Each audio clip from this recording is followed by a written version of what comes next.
completa, donde está la teoría completa.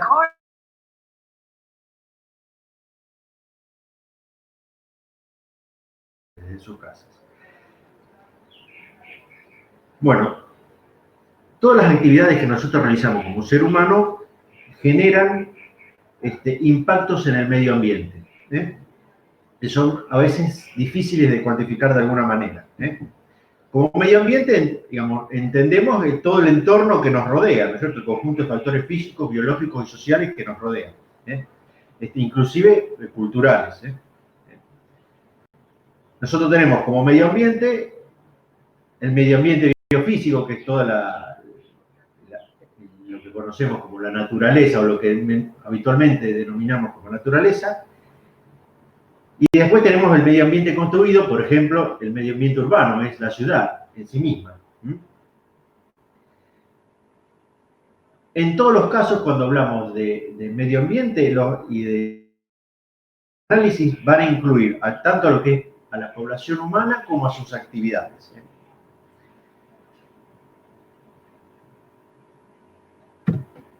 Vamos a definir como ambiente al entorno vital, es decir, al conjunto de factores físicos, biológicos, sociales, culturales, que interactúan entre sí de manera sistémica.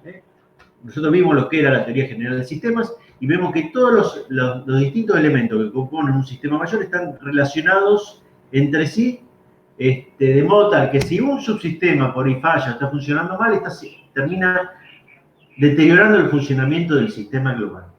Entonces, por eso decimos que el ambiente es el entorno vital de conjuntos de factores físicos, biológicos, sociales y culturales que interactúan entre sí de manera sistémica. Y como medio ambiente definimos a todo aquello que rodea al ser humano, que comprende componentes del medio natural, físico, biológico y del medio ambiente sociocultural, que en definitiva es nuestras costumbres, nuestras relaciones sociales, nuestras necesidades socioculturales. Ese sería lo que es el medio sociocultural.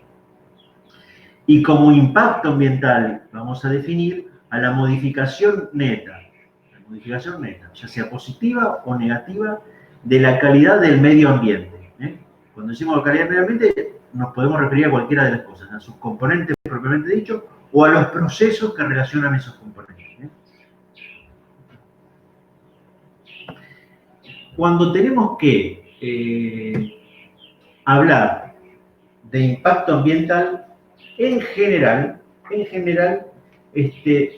se ha definido o se han establecido una serie de indicadores para calificar de alguna manera el grado del impacto.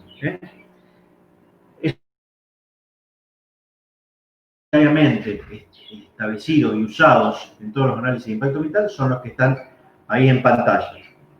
El carácter del impacto que hace referencia a si es positivo o negativo, respecto del estado previo al impacto. Siempre estamos hablando respecto del estado previo al impacto. Pues nosotros vamos a comparar un estado previo de la zona donde vamos a intervenir. Vamos a comparar un estado previo al impacto con un estado posterior. Después va a ser la magnitud, si es alto, medio, bajo.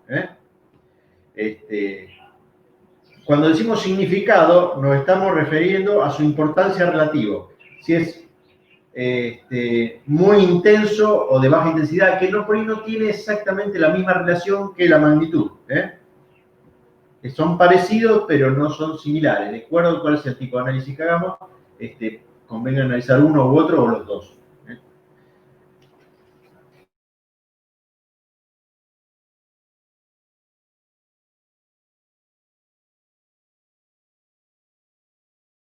El impacto es directo, o si es indirecto, o si se produce por sinergia con otros elementos. Después, la duración del impacto va a referir estrictamente al alcance temporal, si es permanente o si es temporario. La reversibilidad tiene en cuenta la posibilidad o imposibilidad de revertir el impacto. En muchos casos hay impactos que se producen mientras se está haciendo la ejecución de la obra, y una vez que termina la ejecución de la obra, dicho impacto desaparece. Entonces son reversibles. Además de que son temporarios, son reversibles. El otro punto es la cuenca especial, que da una idea de cómo se va diluyendo la magnitud de impacto de acuerdo espacialmente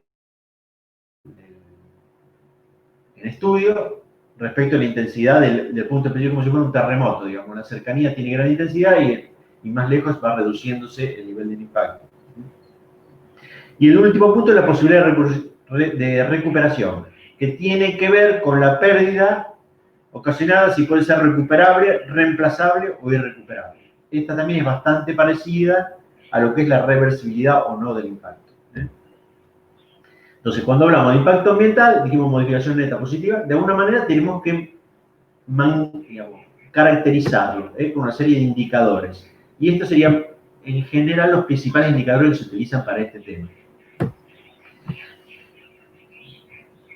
Ahora bien, así como tenemos indicadores para caracterizarlo, tenemos que decir, como vamos a estar siempre comparando entre estado previo y estado posterior. Entre estado previo y estado posterior. Entonces tenemos que saber, si el impacto que genera nuestra obra o nuestra intervención es positivo, negativo, temporal. Tenemos que tener nuestro estado previo y tenemos que tener una descripción de dicho estado previo. Bueno. Para tener una descripción de dicho estado previo, vamos a tener que empezar a caracterizar cada uno de los medios que componen el medio ambiente y identificarlo de alguna manera para poder comparar. ¿Por qué mi intervención es mejor o peor que la anterior? ¿Cómo identifico? Así, y se contaminó el aire. Bueno, ¿y cómo sé eso si se contaminó el aire? Entonces, de alguna manera voy a tener que medir, identificar, digamos, ¿qué comparo yo para decir que estoy peor o mejor que antes? Y así voy a hacer lo mismo. ¿Cómo puedo decir así? Afecté a la fauna de la zona. O afecté a la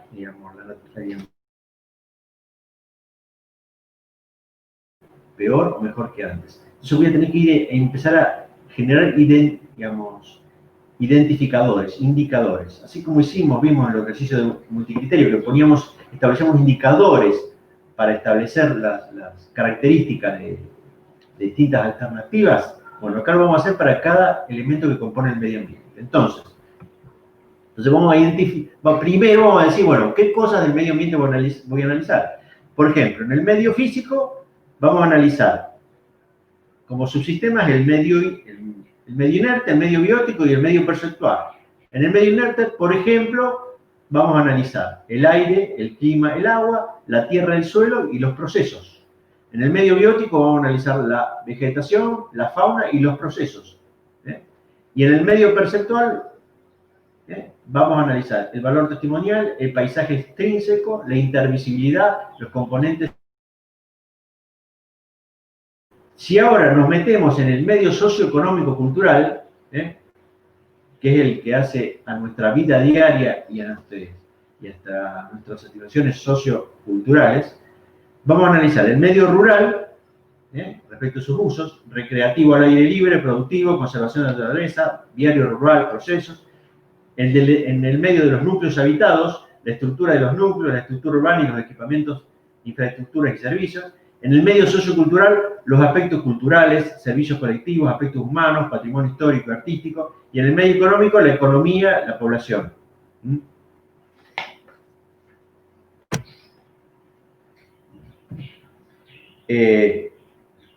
Ahora bien, a cada uno de esos puntos que nosotros analizamos, vamos a tener que, de una manera, establecerle un valor.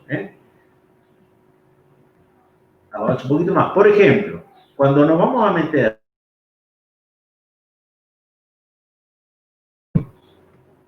socioeconómico-cultural, básicamente vamos a estar analizando lo que es nuestra calidad lo que es la calidad de vida, lo que llamamos como calidad de vida. ¿A qué nos referimos con calidad de vida? Básicamente hacemos referencia al bienestar en el sentido amplio de estar bien, tanto de lo colectivo como de lo individual o personal. Y esto se concibe en función de qué? En función de nuestra accesibilidad a ciertos valores predeterminados socialmente, que está establecido como patrón universal de valores.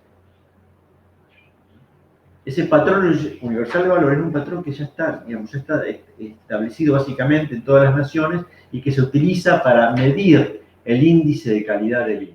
Ustedes habrán visto algunas veces, o habrán escuchado en los diarios, que se establecen índices, dicen, bueno, el país con mejor calidad de vida está por tal, bueno, de valores. Y todos los indicadores que hay en ese patrón universal de valores tienen indicadores para cada punto con un número o una cualificación cualitativa, y en base a eso se establece un ranking, pero en base a un patrón universal de valores.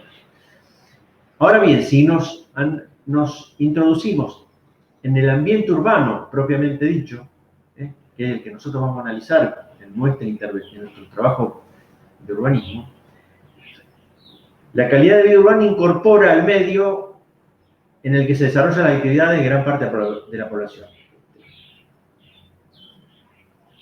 Sin ninguna duda, la ciudad y el entorno natural que rodea la ciudad o que está metido dentro de la ciudad, por ejemplo, los grandes parques, el arbolado público, van a condicionar y van a generar y van a modificar gran parte de las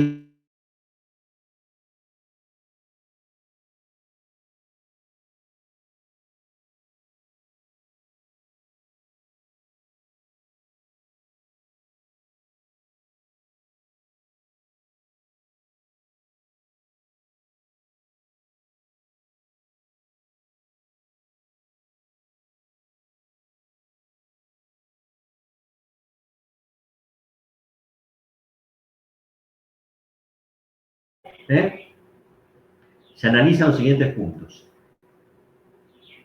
La necesidad que tenemos, qué función de la sociedad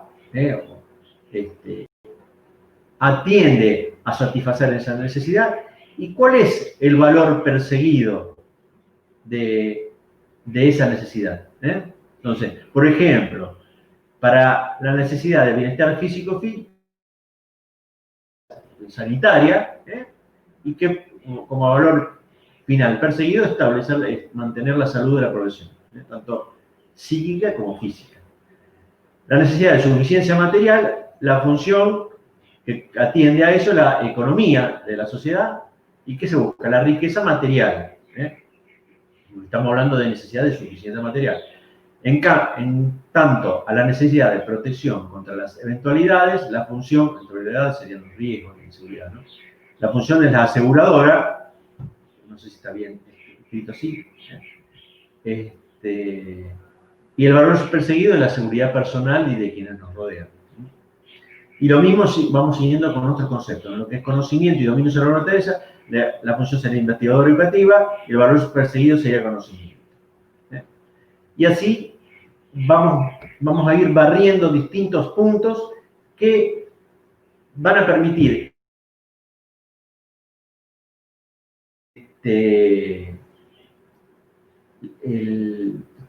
cada uno de los puntos que componen la calidad de vida para poder caracterizarlos. Ustedes tienen, que nosotros están en el Dropbox, hay un anexo que es indicadores de calidad de vida que ya entra específicamente en qué puntos se establecen para valorizar cada uno de estos necesidades del patrón universal de valores.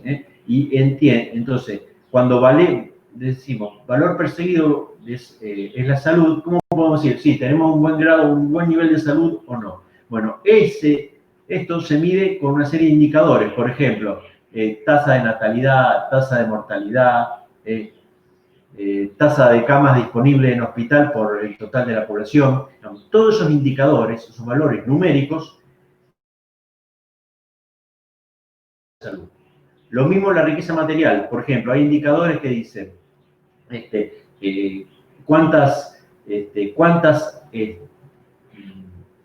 casas de la población contienen instalación cloacal, o poseen baño, o poseen conexión a internet, cuántas de las personas que habitan una determinada zona son propietarios, son inquilinos.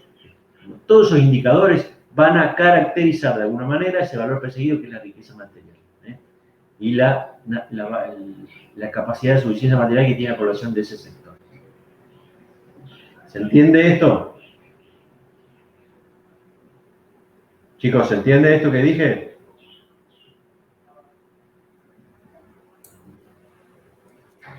Sí, ¿Me están escuchando bien? Sí, sí. Bien. Perdonen que cada tanto pregunte porque uno está viendo la pantalla y por ahí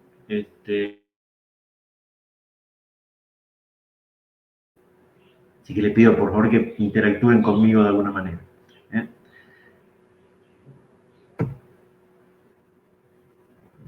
Vamos para atrás un segundito. Entonces,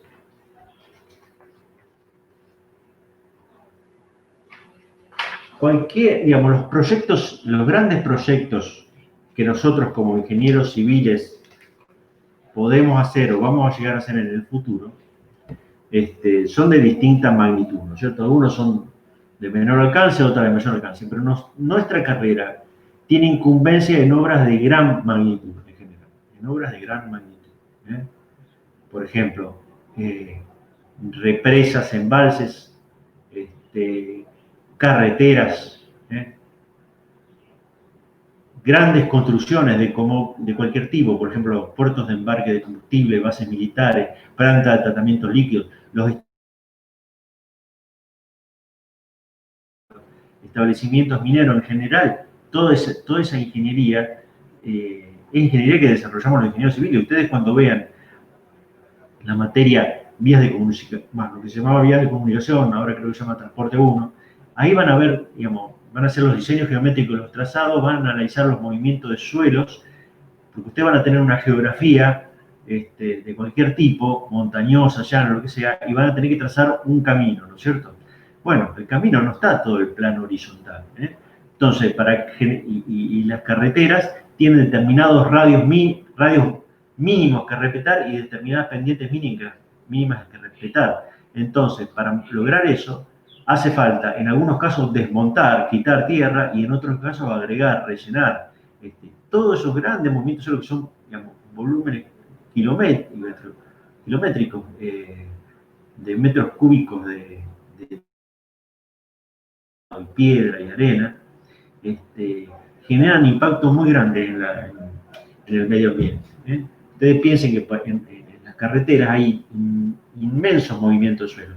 Y no siempre todos esos suelos se traen de otro lado. O sea, se traen una cantera y ustedes van a ver a los costados de las rutas, en un montón de lados, cada tanto van a ver grandes pozos gigantescos, así, una manzana entera o 2 manzanas enteras de pozos llenos de agua. Eso es una cantera, un lugar que se detectó suelo bueno y se lo usó para los rellenos y para las distintas bases y subbases que componen la carretera. Bueno, todos esos movimientos, ese gran pozo que queda ahí, ese suelo que se sacó, se retiró, todo el desmonte que se realizó va generando impactos. Por ejemplo, eso para una carretera. En las grandes obras mineras también se interviene en una montaña, pero para llegar al lugar donde están los minerales hay que hacer caminos para que lleguen los camiones, las distintas máquinas. Bueno, de un impacto fenomenal. Y por eso, en muchos casos, muchas de esas grandes obras son cuestionadas.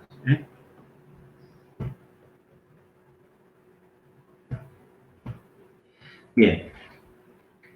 Vamos a hacer una breve referencia. Digamos, estas normas ambientales o estas consideraciones ambientales no hace muchos años que nació.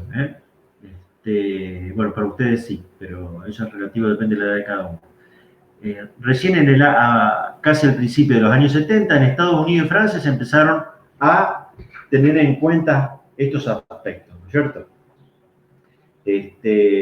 Después ya, en la década de los 80, en numerosos países empezaron a cambiar leyes de sus obras públicas particularmente para contemplar la problemática ambiental. En la conferencia realizada en Río, que fue llamada la Cumbre de la Tierra, porque de todas, digamos, fue donde realmente se le empezó a dar un interés concreto y materializado a través de normativas a todo lo que es el cuidado medioambiental, ¿cierto? En Argentina También arrancó en el Ministerio de Economía, con la Subsecretaría de Recursos Naturales y Ambientales. Después se fueron realizando los manuales de gestión ambiental de obras hidráulicas, básicamente, que son las que mayoritariamente generan impactos ambientales de mayor magnitud, en lo que tiene que ver con, no solo con el área geográfica, sino con los procesos naturales, ¿no? Y muchas de estas instituciones y de la problemática ambiental se empezó a tener en cuenta. ¿Por qué? Porque los organismos de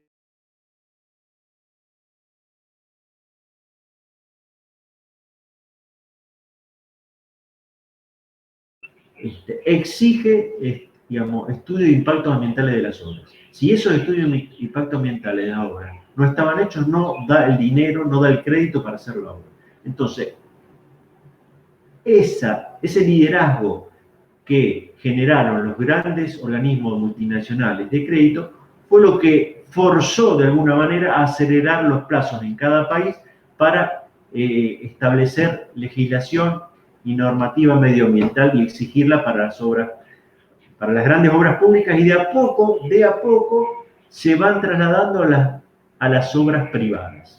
Rosario, por ejemplo, a partir del año 2016, tiene el Plan Ambiental Rosario. Ustedes quizás, la clase que viene, que va a estar la subsecretaria de Medio Ambiente, les va a hablar sobre este tema, sobre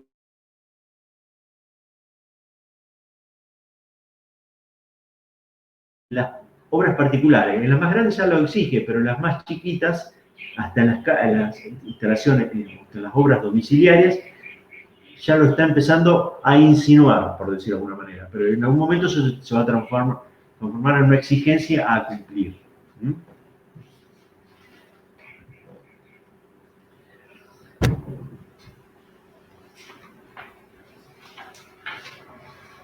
Nosotros en una obra civil tenemos distintas etapas, la hora de hacerla. Ahora vamos a meternos directamente en lo que es en la obra propiamente dicha y su relación directa con el impacto ambiental.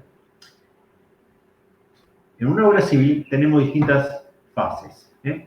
La fase de planificación, propiamente dicha, la fase de proyecto, la fase de construcción y la fase de operación y mantenimiento. En la se realizan los estudios de localización de la obra, si es factible o no técnica y económicamente.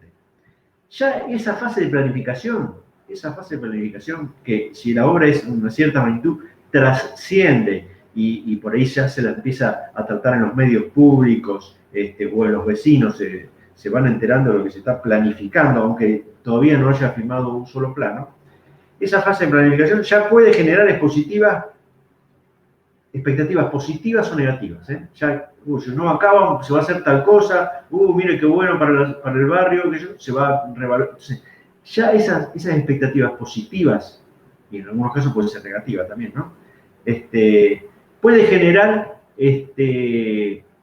impactos previos, por ejemplo, movimientos migratorios de población o alteraciones del mercado inmobiliario. Si ustedes, por ejemplo, piensan que cerca de un barrio residencial se va a un nuevo aeropuerto o un autódromo, eso genera impacto inmobiliario negativo, porque si todo ese ruido era un barrio residencial tranquilo y de un día para el otro vamos a tener un ruido permanente, entonces genera un impacto inmobiliario negativo. Por lo contrario, si está en una zona degradada, se anuncia intervención para mejorarla, elevarla, dotar la infraestructura, eso genera un impacto inmobiliario positivo y incrementa el valor de las propiedades. Y todavía no clavamos una sola pala, ni siquiera hay un plano presentado. O sea, esa etapa de planificación, las expectativas que genera ya están generando un impacto. Después la parte del proyecto propiamente dicha es donde ya empezamos a elaborar planos, se decide cuál es la alternativa que se va a llevar a cabo, se empiezan a elaborar toda la documentación de obra, y los planos de detalle, los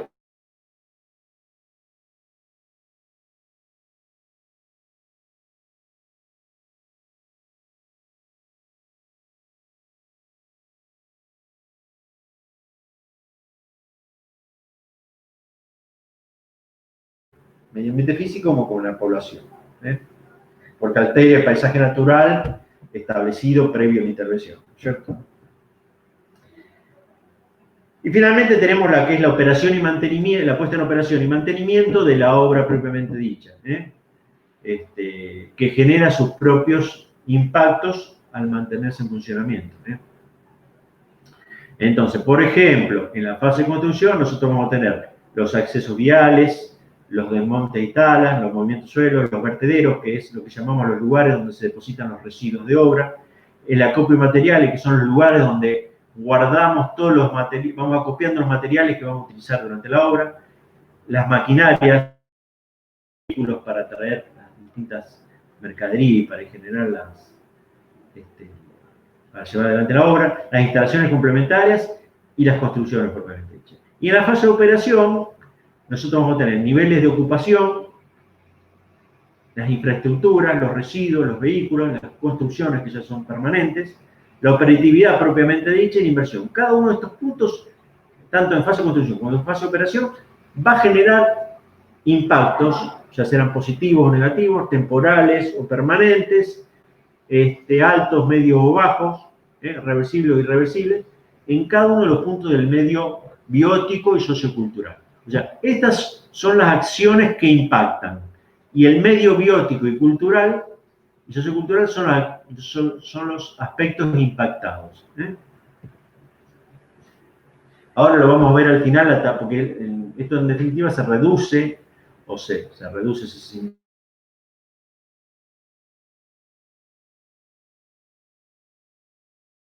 habla como esta, donde nosotros tenemos los medios, las acciones impactantes, fase de construcción, fase de funcionamiento, o sea, estos son los agresores, por alguna manera, y estos son los agredidos.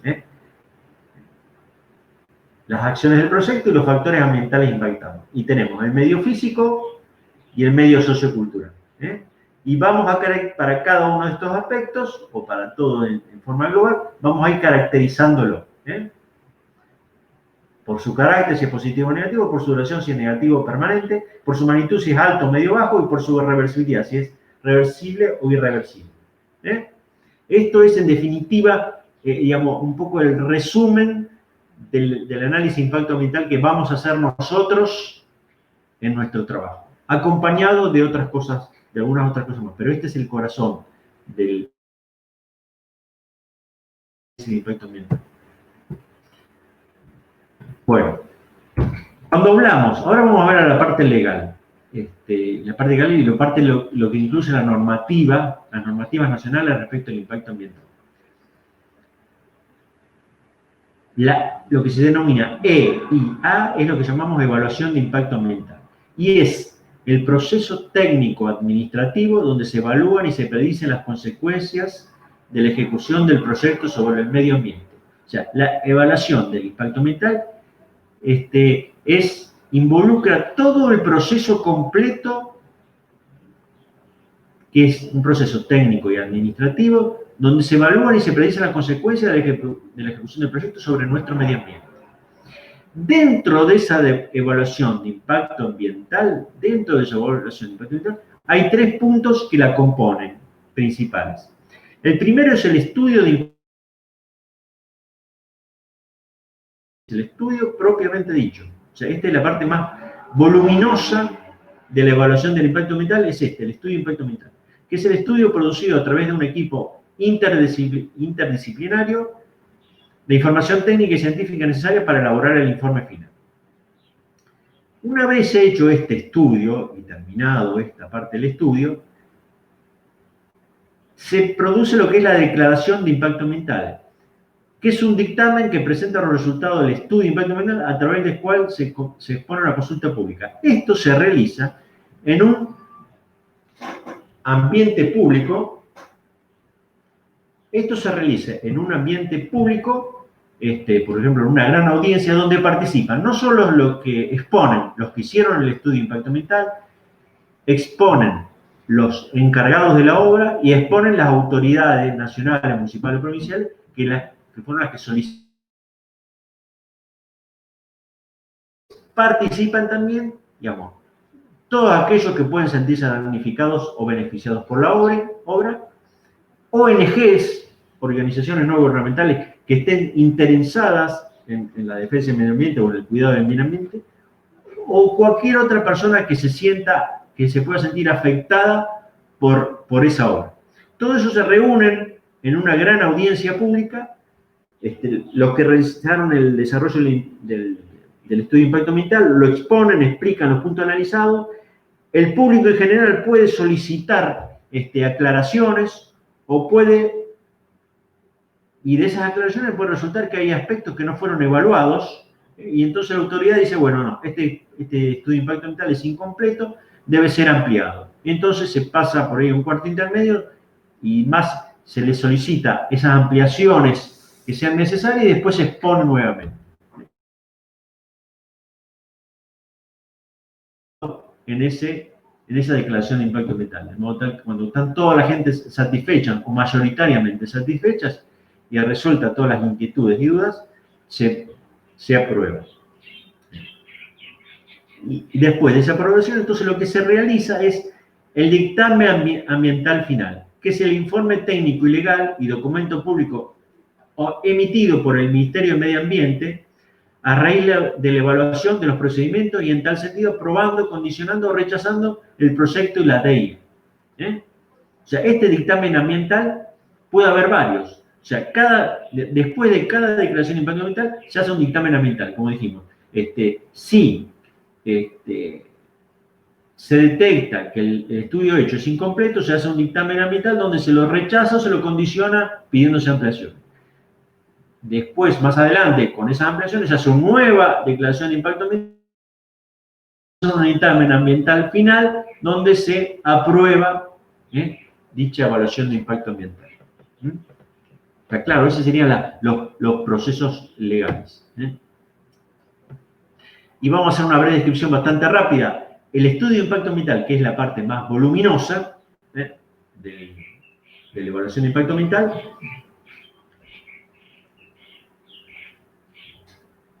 contiene estos puntos. Primero, la parte A. La parte A, que es la descripción del proyecto. Básicamente, la descripción del medio ambiente. La descripción del medio ambiente. Que describe el medio ambiente propiamente dicho, tanto el medio ambiente natural como el medio ambiente sociocultural. Describe el medio ambiente tal cual está previo a la obra. Después viene,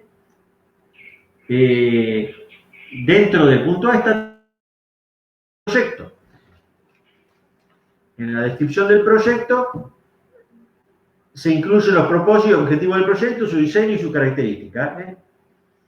Y se describe básicamente cuáles son aquellos puntos que pueden tener incidencia sobre el ambiente. Una vez descrito el medio ambiente y descrito el proyecto, entonces describimos el posible agresor y describimos el posible agredido, por decirlo de alguna manera. Entonces empezamos a identificar y valorar los impactos ambientales, con la valoración que hicimos antes, que vimos los puntos que vimos antes. Con esta valoración.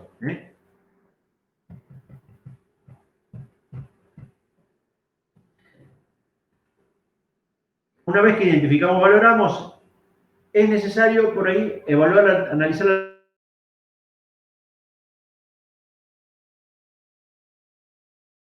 la evaluación de impacto ambiental, no es el proyecto definitivo. Entonces, por ahí, si las valoraciones de los impactos son negativas, entonces por ahí se solicita una modificación del proyecto o nuevas alternativas de proyecto que por ahí tengan impactos ambientales inferiores al evaluado originalmente.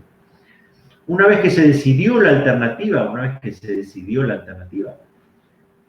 siempre quedan impactos ambientales que no pueden ser resueltos por más que uno haya cambiado la negativa. Entonces, para esos impactos ambientales se plantean y formulan medidas de mitigación para eliminarlos o para minimizarlos. Esas son formulación de medidas de mitigación. Esto es tanto o más importante que la identificación y valoración de los impactos. la formulación de medidas de mitigación. Esto es todo previo a la ejecución del proyecto, hasta aquí también. También, una vez que uno formula medida de mitigación, entonces sabe qué impactos ambientales quedaron sin eliminar y sin mitigar. Entonces se establece a futuro una implementación de un programa de vigilancia y de recuperación, donde se va a evaluar que esos impactos que nosotros estimamos, porque piensen que nosotros estamos trabajando simplemente sobre un papel, no hay todavía clavada ni una sola pala en el terreno. Todo esto es previo al inicio de la obra.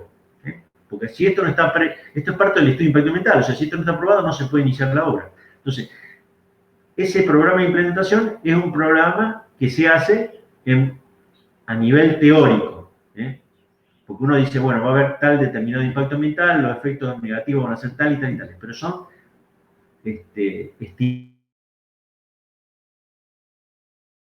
esas estimaciones son las correctas y que las magnitudes sean las previstas, si no, se tienen que tomar medidas adicionales ya con la obra en marcha. Y esto tiene que estar todo previsto en este punto, que es la implementación del programa de vigilancia y recuperación. Y finalmente se terminan especificando los impactos residuales finales.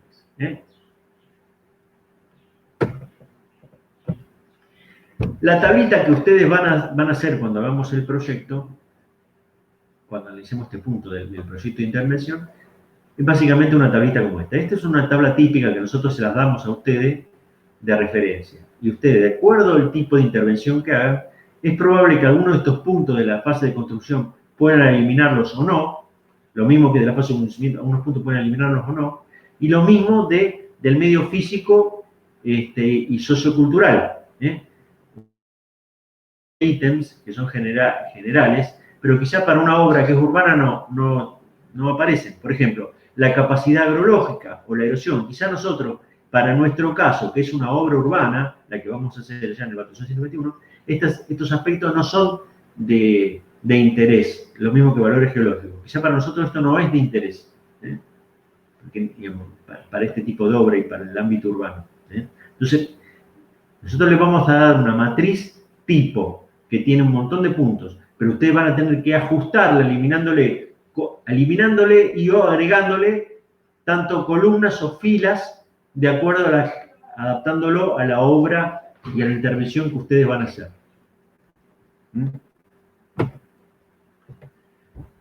Bueno, esto es lo que vimos antes, la valoración de los impactos. Entonces nosotros vamos a analizar de todos esos puntos, vamos a analizar 4, vamos a resumirlos en 4. Y con el carácter vamos a decir si es positivo o negativo, con la duración vamos a decir si es permanente o es temporal, con la magnitud vamos a decir si es alto, medio o bajo, y la reversibilidad vamos a decir si es reversible o irreversible. O sea que en cada casillero va a haber 4 valores, positivo o negativo, alto, medio o bajo, temporal o permanente, o reversible o irreversible.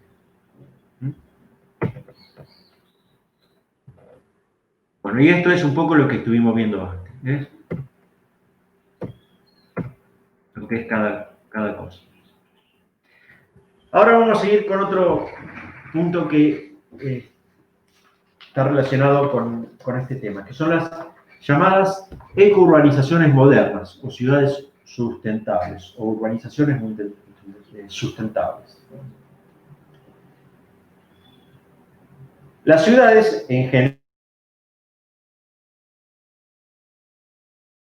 tienen un atractivo frente a las pequeñas urbanizaciones rurales, en que ofrecen una serie de infraestructuras y de actividades que son mucho más amplias y entretenidas que las pequeñas ambientes rurales, ¿cierto?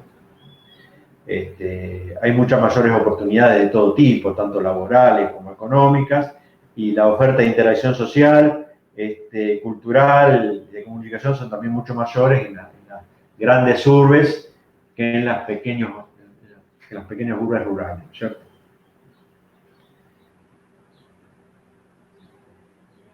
En general, a lo largo de la historia, las distintas urbanizaciones se han asentado cerca de infraestructuras naturales. Por ejemplo, Rosario está asentada cerca de un insumo básico para la vida, como es el agua. Y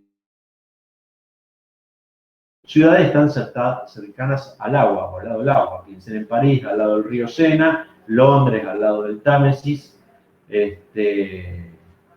Nueva York, al lado del mar, y del río Hudson. Digamos, cualquier tipo, en general, cualquier urbanización está instalada cerca de grandes recursos naturales. Pero el hombre va interfiriendo, digamos, en el ambiente, en el entorno natural, porque va extrayendo recursos, va extrayendo recursos de ese medio ambiente. Digamos. A medida que más grande es la ciudad, mayor cantidad de recursos le va extrayendo a ese ambiente que la rodea para subsistir. O sea, en algunos casos, si el ambiente que rodea esa urbe tiene poco para...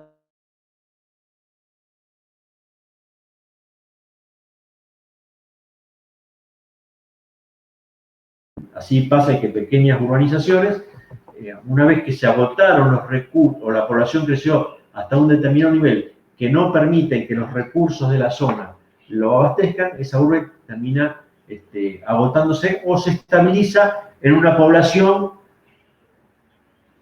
que es la máxima que permite abastecer los recursos del medio ambiente que rodea esa urbe. Entonces, la naturaleza, la característica de relación entre esa urbe con el medio ambiente que la rodea, da una característica del grado de sustentabilidad de esa urbe. Entre lo que extrae del ambiente y de lo que devuelve al medio. Una característica de la sustentabilidad de esa urbe. Y ahora vamos a ver a qué nos estamos refiriendo con eso. Vamos a llamar o vamos a entender como una ciudad sustentable aquella donde se persigue el concepto de satisfacer las necesidades actuales sin comprometer los recursos de las generaciones futuras.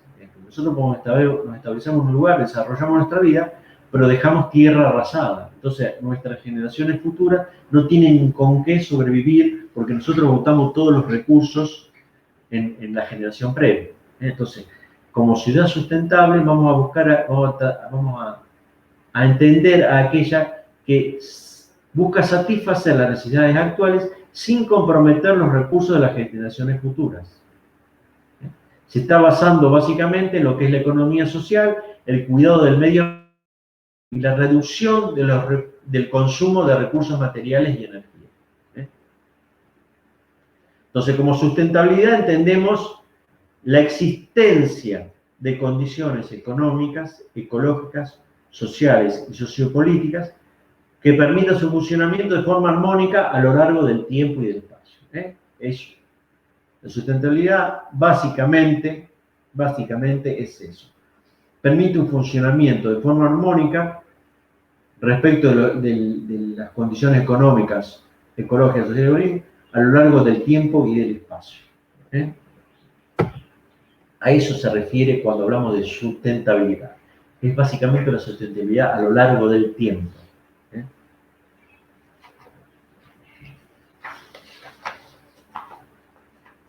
Aparecido este concepto de sustentabilidad, se pensaron a distintas ciudades, distintas formas de transformar y desarrollar a su ciudad y llevarla a estos niveles de sustentabilidad, pero con distintas características unas de otras, en algunos casos, que permiten caracterizarla ya de manera particular. Entonces, ahora hablando ya de las ciudades sustentables, urbanizaciones sustentables, dentro de eso podemos caracterizarlas de distintas maneras. Una de ellas son las que se llaman ecociudades. que son ciudades en balance con la naturaleza. Son ciudades que son planificadas y construidas según la capacidad ambiental de la bioregión. Según la capacidad ambiental de la bioregión. Entonces, implementan políticas como ser uso de energías renovables y completamente libres de carbón. Ciudades bien, cuando decimos libres de carbón, combustibles fósiles.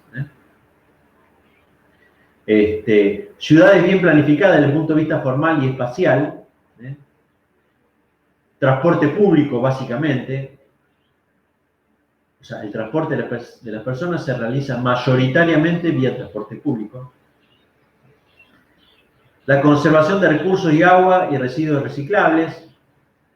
La exigencia o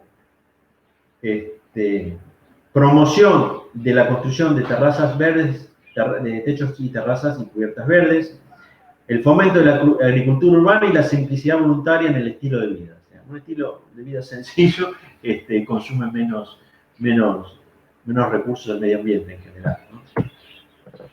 Después tenemos también la que se llaman Low Carbon Cities, o ciudades con baja emisión de dióxido de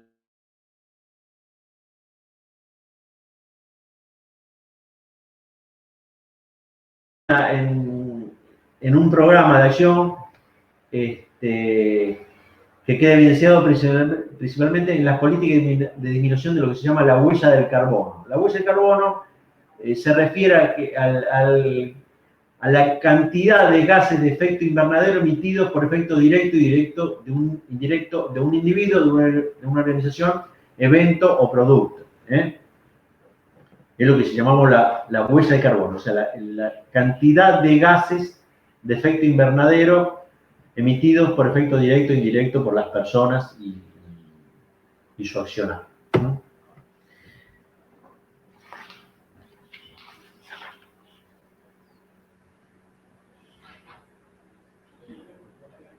Para esto, ¿qué se hace? Para bajar la huella de carbono, ¿qué se hace? Se promueven los medios de transporte